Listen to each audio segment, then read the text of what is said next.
Hello and welcome back to my channel. मेरा नाम है लवली निगम और आज मैं आप सभी के लिए करंट अफेयर्स लेकर के आई हूँ 6 एंड 7 अक्टूबर 2024 का। यूट्यूब पे मेरा पेज है लर्निंग विद लवली। यहाँ पे आपको डेली करंट अफेयर्स की वीडियोस मिलेंगी। साथ ही साथ मैं शॉर्ट वीडियोस भी डालती हूँ जिसमें गवर्नमेंट मिशन एंड स्कीम्स के बारे में आपको जानकारियाँ मिल सकती हैं। आइए शुरू करते हैं आज का current affairs. The Union Cabinet has approved the National Mission on Edible Oilseeds aimed at boosting domestic oilseed production and achieving self-reliance in edible oil. This mission involves financial outlay of how much crore? Union cabinet ने national mission on edible oil को approve किया है। ये mission 7 years के लिए launch किया गया है और इसमें गवर्नमेंट ऑफ इंडिया की तरफ से 10,103 करोड़ का इन्वेस्टमेंट किया गया है। आइए जानते हैं इस मिशन को लॉन्च करने का ऑब्जेक्टिव क्या था। पहला तो इसका ऑब्जेक्टिव ये था ऑयल प्रोडक्शन को इंक्रीज करना।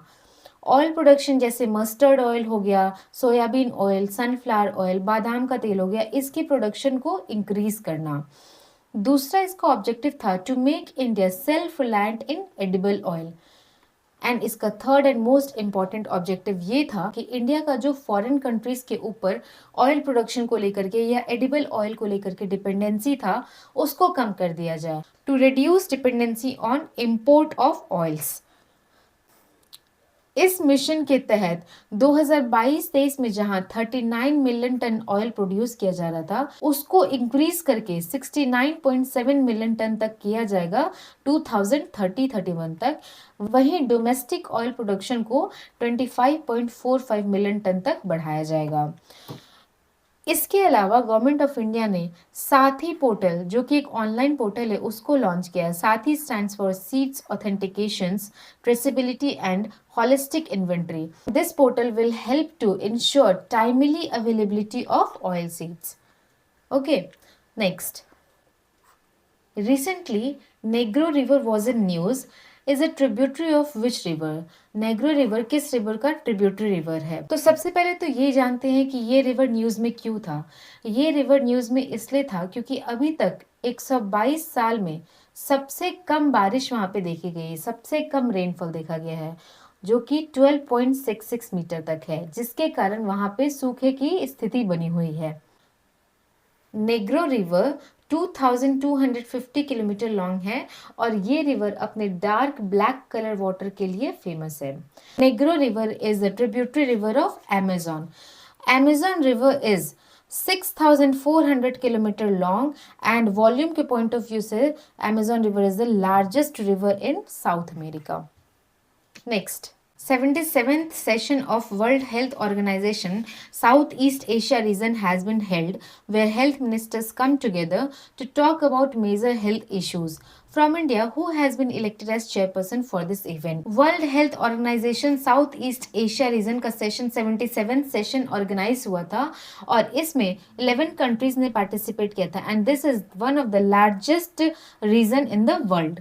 इस सेशन का मेन ऑब्जेक्टिव था to focus on health priorities and improving universal health care concept. Universal health care concept का मतलब ये होता है कि जितने भी लोग हैं उन तक हेल्थ केयर फैसिलिटी को प्रोवाइड कराई जा सके। इस इवेंट में मेजर हेल्थ केयर चैलेंजेस जैसे कि non communicable disease like heart disease हो गया, डायबिटीज के ऊपर डिस्कशन किया गया, high rate of new born and child mortality के ऊपर डिस्कशन किया गया एंड ट्यूबरक्लोसिस एंड कैंसर से रिलेटेड जो मेजर इश्यूज हो रहे हैं उसके ऊपर भी डिस्कशन किया गया। साइमा वजीद, जो कि WHO के रीजनल डायरेक्टर हैं, उन्होंने भी प्रॉपर प्लान एंड प्रोसीजर्स को भी डिस्कस किया जिससे कि चिल्ड्रन एंड ओल्डर पीपल को बचाया जा सके। इमरजेंसीज जैसे कि पैंडमिक के सिचुएशंस को डील करने की भी बात करी और मनी सप्लाई के भी इम्पोर्टेंस को भी फोकस किया in improving health care facilities. इतना ही नहीं, जो क्लाइमेट चेंजेस होते हैं उन क्लाइमेट चेंजेस के इम्पैक्ट को डील करने की भी बात करी गई इस सेशन में। और इंडिया की तरफ से who has been appointed as chairperson for this event, तो JP नड्डा, जो कि हेल्थ मिनिस्टर हैं और उनकी कॉन्स्टिट्यूएंसी है Bilaspur. Next, Meghalaya chief minister launched grassroots level response towards ecosystem enhancement and nurturing Meghalaya Plus Green Meghalaya Plus scheme. How much annual reward per hectare per year has been decided by Meghalaya CM? आइए पहले जानते हैं कि green Meghalaya initiative है क्या। Green Meghalaya initiative 2022 में launch किया गया था और इस इनिशिएटिव को लॉन्च करने का मेन ऑब्जेक्टिव था फॉरेस्ट कवर एरिया को बढ़ाना। फॉरेस्ट कंजर्वेशन के लिए इसको लॉन्च किया गया था और स्टेट गवर्नमेंट की तरफ से जो लोग इसमें पार्टिसिपेट करते थे उनको प्रॉपर फाइनेंशियल बेनिफिट भी दिया जाता था। 2022 से लेकर के 2024 तक टोटल 3000 लोगों को फाइनेंशियल बेनिफिट दिया गया है और ये लोग टोटल 54,000 हेक्टेयर फॉरेस्ट कंजर्वेशन में अपना योगदान दिए हैं। इसके बदले प्रत्येक व्यक्ति को 15,000 rupees per hectare per year दिया जाता था। तो बेसिकली ग्रीन मेघालय स्कीम जो था ये पीईएस प्रिंसिपल पे बेस्ड था। पीईएस प्रिंसिपल मतलब पेमेंट फॉर इकोसिस्टम। यहाँ 15,000 रुपए जैसे दिए जा रहे हैं वैसे पीईएस सिस्टम पर बेस्ड था। 2022 से लेकर के 2024 तक टोटल 44 करोड़ का इन्वेस्टमेंट स्टेट गवर्नमेंट ने अपनी तरफ से किया है और फ्यूचर में 200 करोड़ का इन्वेस्टमेंट का प्लान कर रही है फॉर फॉरेस्ट कंजर्वेशन।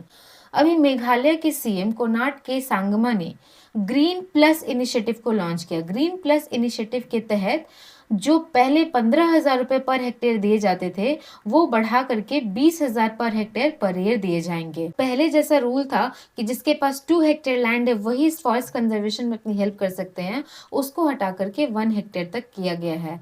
ये क्यों किया गया? ताकि जो स्मॉल ओनर्स हैं लैंड के वो भी इस स्कीम में अपना पार्टिसिपेट कर सके एंड फॉरेस्ट कंजर्वेशन को बढ़ाने में हेल्प कर सके।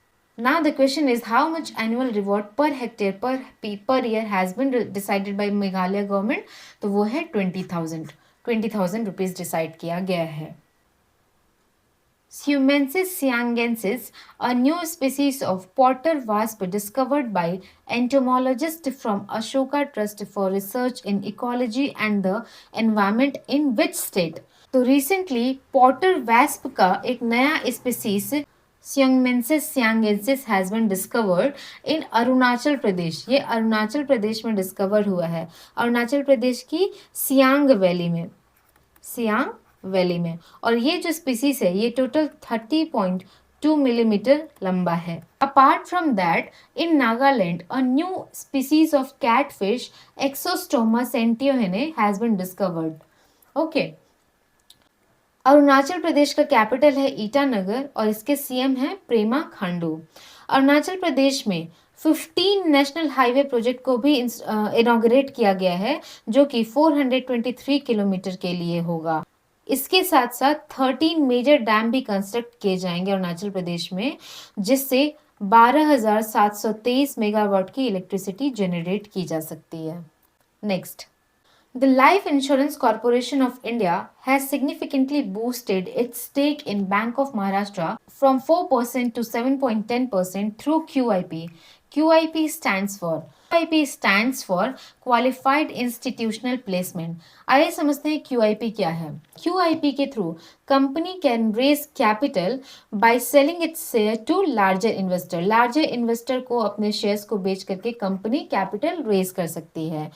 QIP के तहत अगर कोई भी कैपिटल रेज किया जाता है तो वो बहुत ही क्विकली बेसिस पे होता है and this is very cheap method to raise capital. ठीक है, life insurance corporation of India ने बैंक ऑफ महाराष्ट्र में अपने स्टेक को 4.5% से बढ़ा करके 7.10% तक किया है by allotting 25.96 crore equity shares at the rate of 57.36 each.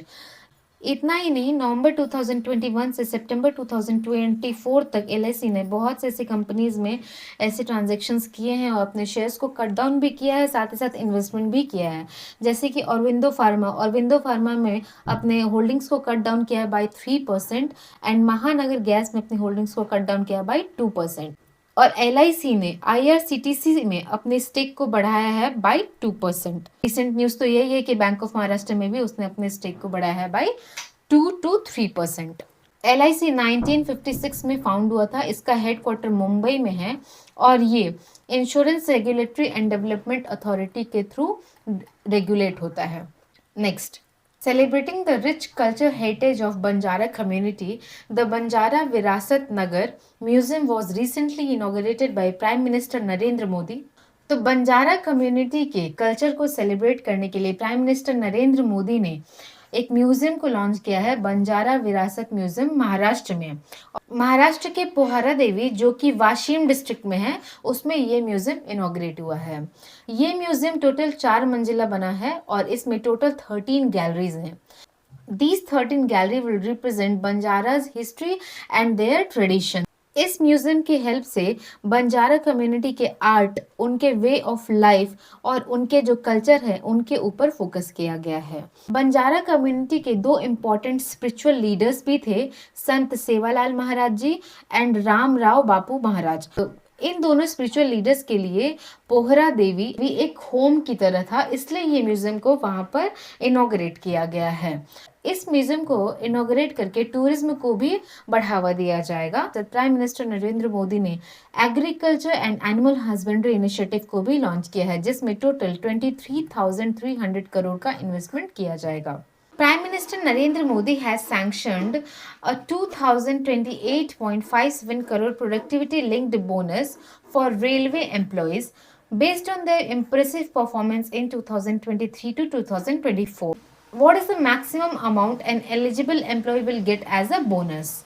Productivity linked bonus. Productivity linked bonus का मतलब होता है एक्स्ट्रा पेमेंट एम्प्लॉइज को देना to motivate them and to increase their productivity at the work place. Prime minister Narendra Modi ने railways के employ के लिए 2028 करोड़ का प्रोडक्टिविटी लिंक्ड बोनस को सैंक्शन किया है, जिसमें टोटल 11.72 लाख एम्प्लॉयज को बेनिफिट मिलेगा और हर एम्प्लॉय को मैक्सिमम 17,951 तक का अमाउंट मिल सकता है। ये बोनस का अमाउंट दुर्गा पूजा एंड दिवाली के अवसर पे दिया जाएगा। तो ओवरऑल ऑब्जेक्टिव इसका ये है कि जो भी रेलवे के एम्प्लॉइज हैं उनको मोटिवेट किया जा सके extra payment as in bonus दे करके। Now let's focus on some important appointments. Sumant Kathpalia को managing director and chief executive officer appoint किया गया है इंडसइंड बैंक में, और ये इनका री अपॉइंटमेंट है। पहले भी यही थे, अभी भी वापस से इन्हीं को अपॉइंट किया गया है। IPS Nalin Prabhat has been appointed as DGP of Jammu and Kashmir. Udyanidhi Stalin, he has been appointed as Deputy Chief Minister of Tamil Nadu. And Tamil Nadu के जो चीफ मिनिस्टर हैं MK स्टालिन, उनके ये बेटे हैं। प्रकाश मान Singh Raut, he has been appointed as Nepal Chief Justice. Sanjeev Kumar Singla has been appointed as India's ambassador to France. International coffee day celebrate किया गया है अक्टूबर 1 को, और इस बार का थीम था coffee your daily rituals our shared journey. World animal day observed on 4 October, world cotton day observed on 7 October, और इस बार का थीम था celebrating cotton's global impact. And world habitat day 2024 observed on 1st Monday of October, and the theme is empowering youth for a sustainable urban future. Okay, so आज के लिए इतना ही करंट अफेयर्स था। Thank you so much guys for watching. अगर आपको मेरा video अच्छा लगा तो मेरे वीडियो को लाइक कीजिए, शेयर कीजिए और मेरे चैनल को सब्सक्राइब करना बिल्कुल मत भूलिए। तो चलिए मिलते हैं हमारे नेक्स्ट सेशन में, तब तक के लिए thank you so much guys and have a great day.